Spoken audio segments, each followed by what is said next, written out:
Okay, y'all, brace yourselves, okay? Because I rewatched Martin as a grown woman with grown woman eyes, and y'all, something just is not right, okay? We spent the whole 90s screaming, damn, Gina, and you go, boy. Like these were the blueprint for love, like it was the it couple relationship goals. And I'm here to tell you that after 5 seasons and a whole lot of receipts, that relationship would not survive one group chat today, not a single one, okay? Now, let me say this up top so nobody rushes to the comments. I love this show, okay? It is one of the funniest sitcoms ever made, period. But loving something and being honest about it are two very different things. And today, we're going to be honest because what we laughed at as kids was actually a full clinic on a certain kind of relationship dynamic that we should never actually entertain. Let's get into it.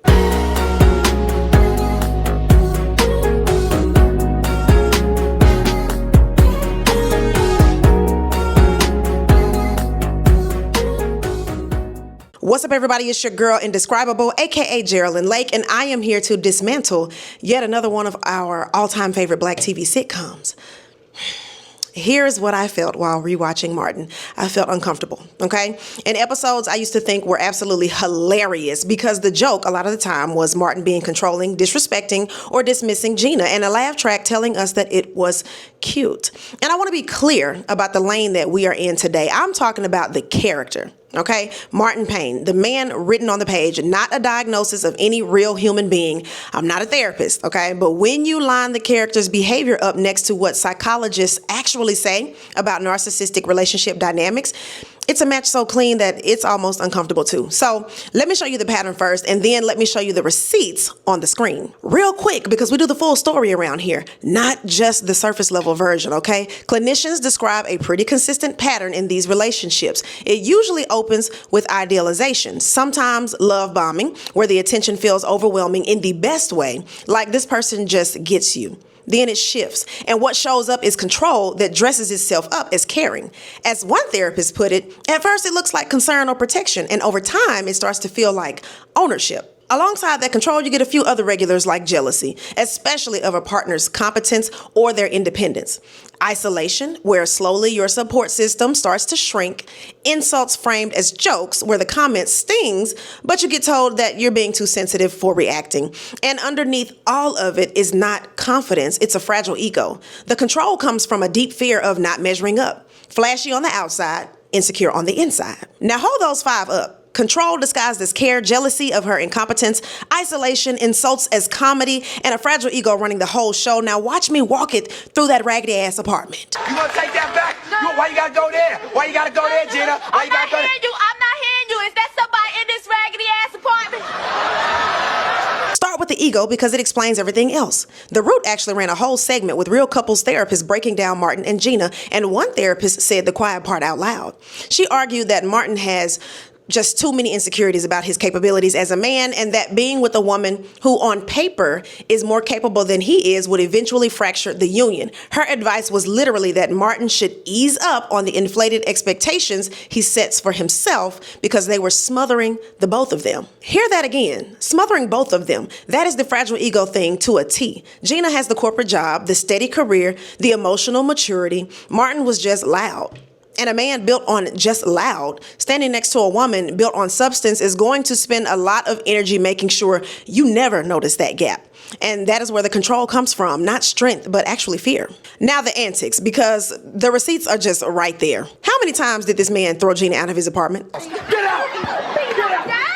Get out! Everybody out! Get out! Get out! I got something for y'all. What? Get out!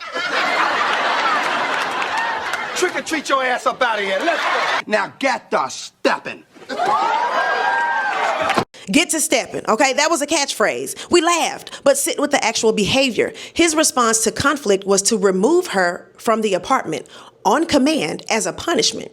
That's not just a funny character bit. In any real relationship, that is a control move, and the show handed it to us as a punchline. The jealousy. There's a whole boxing episode, Guard Your Grill, where Martin challenges a professional fighter, Thomas the Hitman Hearns, a real champion, because the man flirted with Gina and bruised Martin's pride. No, he just threw a kiss, baby. Wait. So, Thomas, you ain't gonna give me my props, huh? Well, maybe you acknowledge my skills when I kick your ass. So what?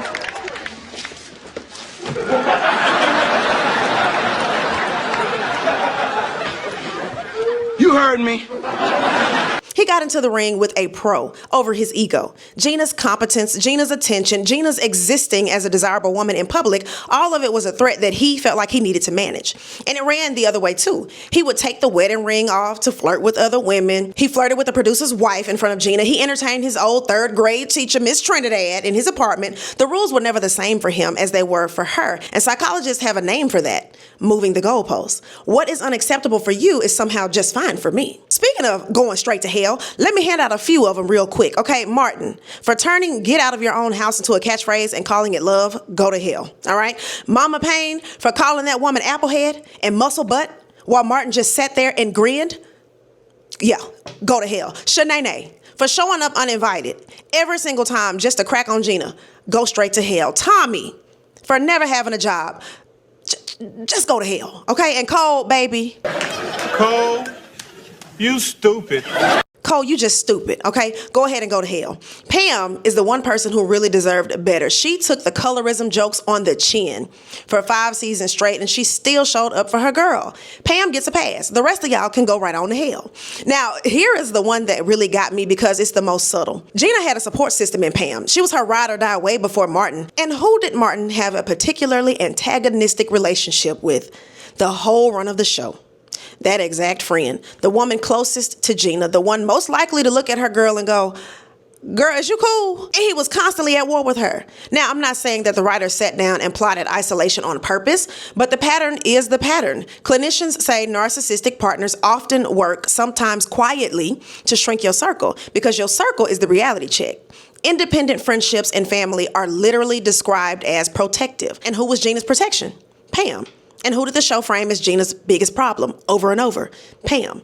Meanwhile, he let his own mother disrespect Gina to her face and never checked her. But the second Pam walked in the door, it was smoke. That is triangulation and boundary erosion at its finest. The support gets painted as the enemy. The disrespect gets painted as family.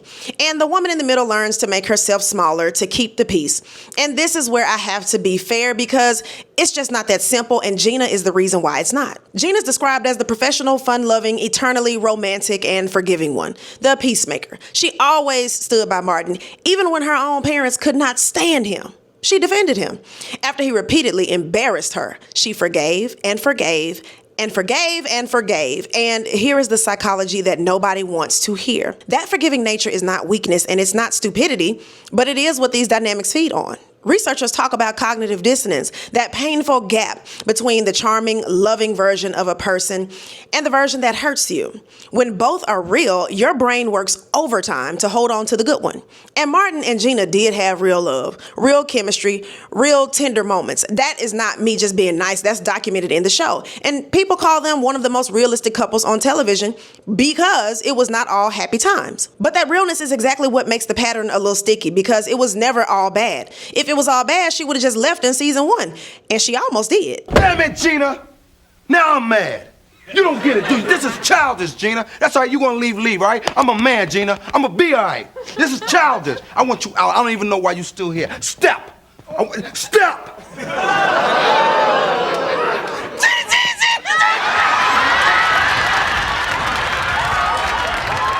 But the good was real enough to keep explaining away the rest. And we, the audience, did the same thing Gina did. We saw the love, we laughed at the control, and we called the whole package relationship goals. Now, I want to shift the tone completely a little bit because this next part is not a joke. A lot of what we watched on screen did not stay on screen. Tisha Campbell, who played Gina, left the show in November of 1996.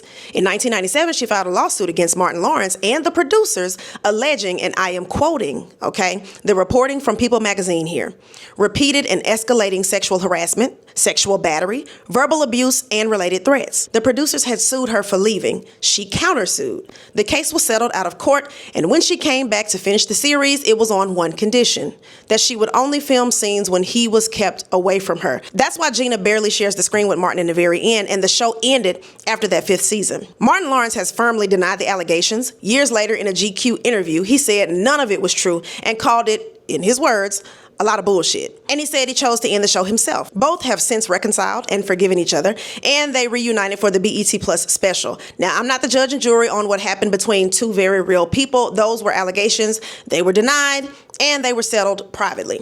I bring it up for one reason only. We watched an on-screen relationship for 5 years and never once thought to ask whether the woman in it was okay. And that is the whole lesson. Now, I'm not telling you to hate Martin. I'm not telling you to throw the show away because I still laugh and I'm going to keep watching the reruns. What I am telling you is to watch it for real. Because the reason those patterns run for years in shows in real life is that we get trained to read control as passion, jealousy, and love, and disrespect is comedy. A flawed relationship and a controlling one can look real similar from the outside. And the difference is not whether or not they fight. The difference is whether one person keeps getting smaller so the other person can stay comfortable. Gina spent 5 seasons getting smaller and we clapped. So next time somebody tells you a couple is goals, maybe ask a follow-up question. Who is doing the shrinking? Now, if this reframed the whole show for you the way that it did for me, tell me about it in the comments. Were Martin and Gina real love with real problems? Or were we watching something that we should have side-eyed the entire time? I genuinely go back and forth about it to this day, so I want to know what y'all are thinking. Like this video and subscribe if you're new here because we do the full breakdowns around here. Psychology and receipts, not just the surface level stuff. And I got some more of these cooking up, so hit that notification bell so YouTube will stop hiding me from you. And I'll see y'all in the next video. Peace.